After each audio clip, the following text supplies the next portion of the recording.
In this video, we'll be looking at how to import our 3D VE model and its associated data directly into the JPA SAP tool.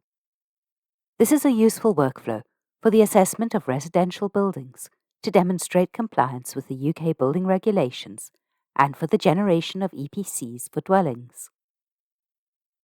We're going to use a demo model where we've already created the geometry for our dwelling. So we start by selecting the VE compliance application. Here, we need to check that we're looking at the regulations for UK dwellings, where we can select SAP analysis. Then we need to perform a few simple steps before exporting into the JPA SAP tool. Firstly, we need to assign all of the rooms that we wish to evaluate to the UK dwellings room group, which has been automatically created. Secondly, we need to define our living area. If we randomly select a space in the VE model, we'll see that the room type is set to heated or occupied room, which is the default space type in the VE. To undertake a SAP analysis, we need to identify at least one room as the living area of the dwelling.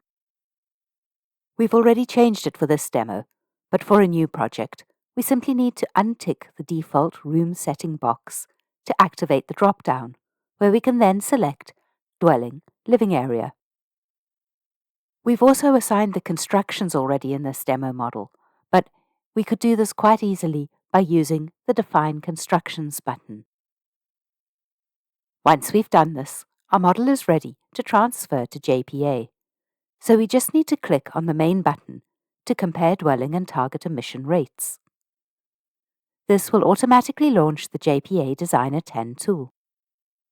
Once it's open, we simply use the Import from IES button in the toolbar to select the JPA file which has been automatically created for us.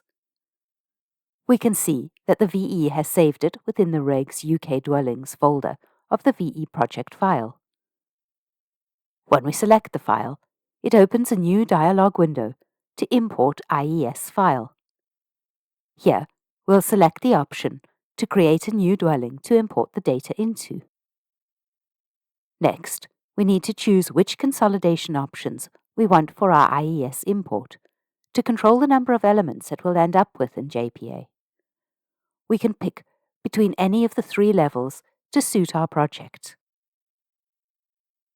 Once we've chosen our consolidation option, we can then select our dwelling and review the data that has been entered into the SAP worksheet. If we use the Overall Dwelling Dimensions button, we can see that there is a lot of data that has been imported automatically from our VE model. The General tab shows information such as the volumes per floor level.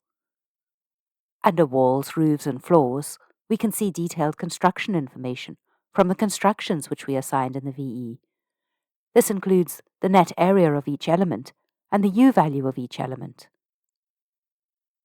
The Opening Types tab lists the data for all opening types, both windows and doors, whereas Openings lists all of the required data for every opening, along with detailed information such as the area and orientation. There's also a simple traffic light system at the top of the screen, which allows us to see what tabs require additional information.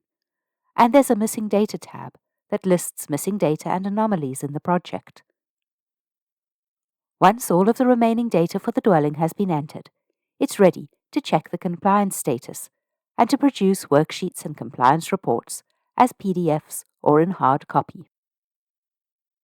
In this video, we looked at how to export our VE model from the UK compliance application to pre-populate data within JPA SAP for a more efficient workflow and increased productivity.